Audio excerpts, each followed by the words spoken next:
You have been crushing it on Fox as an analyst. How hard is it, if it's, I don't even know if that's the word to describe it. What is it like to watch this team play in a World Cup and not be out there? I've been fine. I mean, I think I'm a year and a half out of, playing and finishing. And I think when I wrapped up my career, I was ready to be done. And I've been really enjoying life after soccer. I think, I'm very grateful to have gone out on my terms. I think that kind of helps the transition into retirement. But I've been enjoying it because for the first time, I've been able to watch every game and follow the teams. And as a player, I didn't do that. I stayed in my bubble and I didn't really focus on any other teams aside from our team prep and film that we did. But yeah, it's been fine. I've been enjoying it being a fan. To do it really well. If you're a rookie, you're rookie of the year, Carli. I'll tell you that. Now we got to talk about this. There's something about like spoiled USA women's soccer fans a little bit because this draw happens against the Netherlands.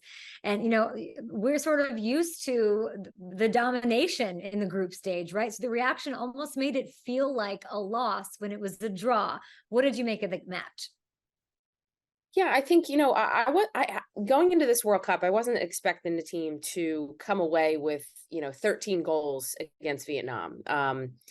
The reality is it is becoming harder and harder to break teams down. Teams are more organized.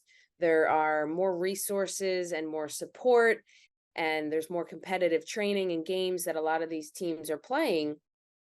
But for me, it's the performance. It's what I'm seeing. It's not necessarily the scoreline result. When I don't see players out there fighting and playing with heart and desire and passion,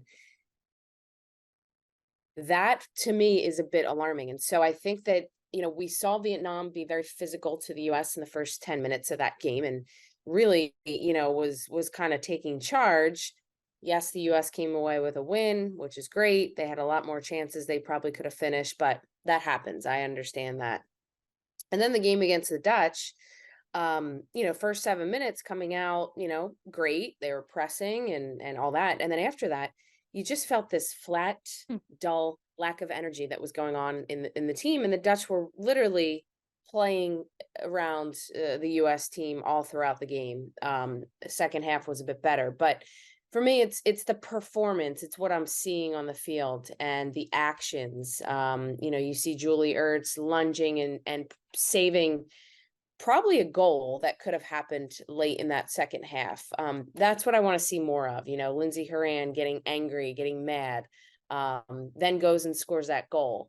The rest of the team has to do that. So I'm not sure what's going to wake them up, but this isn't something that you can just turn on. And if you don't practice this day in and day out, when you get to the biggest stage, it's hard to all of a sudden just turn that on. So for me, that the controllables, tactics aside, the controllables, there wasn't enough, passion and guts and heart for me. Is that controllable though? Like, is that a thing? Like when you're on the biggest stage, when you should be on, there should be, you shouldn't need a Red Bull, right? It's just as a fan of when a team is flat and you're questioning their heart, what does that tell you about what's going on with that team? Like, what should a fan like me know? I think it's been a generation shift. I think for so long, the inception of this US women's national team, it's just been passed down from generation to generation. And, you're not seeing those type of generational players anymore. And so whether it needs to come from the coach or whether it needs to come from more players on the team, it's something that's, ingrained in you. It's something that's trained in you. And so it's different and it's been different these last couple of years. And I think, when you get to the world stage, there's a lot that's usually revealed on that. So, they've got a tough game, this next game against Portugal. This isn't going to be a walk in the park. And, in order for them to control their own destiny, they have to win, and score goals. But, also the Dutch, playing Vietnam, if they rack up their goals and go first in the group on goal, the goal score line, then the US could be in trouble going second in the group. So it's it's not a guarantee right now, which is a little Yeah, scary. and I mean, Portugal looked tough against the Dutch. What is so scary about this Portugal team in your eyes? Well, I think, I was a little disappointed with how they came out against the Dutch. I thought that they would have a little bit more of an attacking presence that was going on. Didn't really. I think that, Portugal has been really building. They've had, their coach for a really long time, and he's kind of been trying to, really get this team going. But they're feisty, they're physical, they're aggressive. They do play some good soccer. But the coach has said all along that their 3 points they want to get is against the US. So that tells me that, they really weren't taking the other two games as serious. And this game against the US, they may go, throw everything at the US team and really go for it. So I'd be curious to see how that happens, how that unfolds. But the US have to play better. I mean, you can't rely on individual brilliance. The greatest championship teams are teams. It's not the most talented teams that win these championships. So if the US are going to win and advance, and go first in their group, they've got to really come together as a team, and they're running out of time. You don't get much time to kind of find your groove in a World Cup. So they've got to Hmm. find it quickly. But yeah, Portugal is going to be a good test. They're a good, tough team, and they're going to be, difficult. They're going to make it difficult for the US to break them down. I can't wait to see it. Now, last time they had a draw in group stage was back in 2015. They go on to win it all, largely and in large part due to your individual performance as part of that group and that team that you're talking about and that mentality that win. Who's the person to snap them out of it? Like, is it the coach? Is it, can you point to a person? I don't know if it's Julie and her veteran leadership. You said she went after the ball. Like, who can get that groove going? Yeah, Julie has it. And, Julie, you saw Julie run over to Lindsay Horan during that corner kick after the little scuffle that Horan and Van de Donk had together, which they're teammates on their club team. And Julie just went over to Horan and said, look, you can't afford to get another yellow.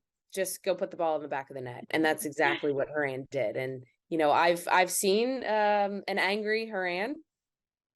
We've gotten into tackles at training session, and you can kind of just see the shift and that change. And so that was great. She showed up in a big time moment, and I think that she's going to need to elevate her game and help carry this team.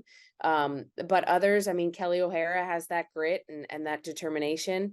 But it needs to come from within, and it's not something that just gets injected into you the night before a game. Yeah. This is a lived, consistent, routine thing that you bring day in and day out on the national team. So I think that Vlaco and Anelski is going to have to really motivate this side. I think that the players that are there are young and perhaps maybe need a little fire lit under them. Is he going to do that? I'm not sure, but Yeah. somebody's going to need to do something. Carli, only one sub last game. Yeah, sub was a big talking point. I think that game was calling for Lynn Williams for sure. They needed, the front three, they needed width. They were so narrow, made it so easy for the three back against the Dutch. If Lynn came in and, stayed wide, she could have probably got in behind the back line and really stretched them and done some damage. But that's the tricky part. He's now played majority of his starting players in 2 games. Yeah. What are you going to do this third game? Are you going to have the luxury of shifting lineups and perhaps resting some players, because a lot of other teams have done that? So it's a little bit of a jigsaw puzzle, but I think the longer that you don't use the subs, the tougher it gets, because as you go deep, you're not subbing a whole range of players. And to win a World Cup, as I've known and experienced, you need all 23 players to help. If this team three-peats and wins the World Cup, it will be because what? Because of heart. like I said, you can have all the tools. You can have the best coach that's tactically getting you ready, the most talented technical team. Um, but the heart and will that comes from within is what wins you championships. And if you don't have that, um, it's really hard. It's really hard to win a trophy. You see it with every sports team. Oh, There's something that gets switched, and all the players go into that mode, that gritty mode, and they dig deep because you're tired. You're mentally tired. You're physically tired towards the end, and um, that's what it's going to take. It's going to be the heart and who wants it more. you are killing it out there, truly. So impressive. Have fun, keeping yourself, that authenticity is shining through, and get in that locker room, like get the heart. They're going to hold themselves back from winning a World Cup. Let's go, USA. I know. Let's go. Thanks so much.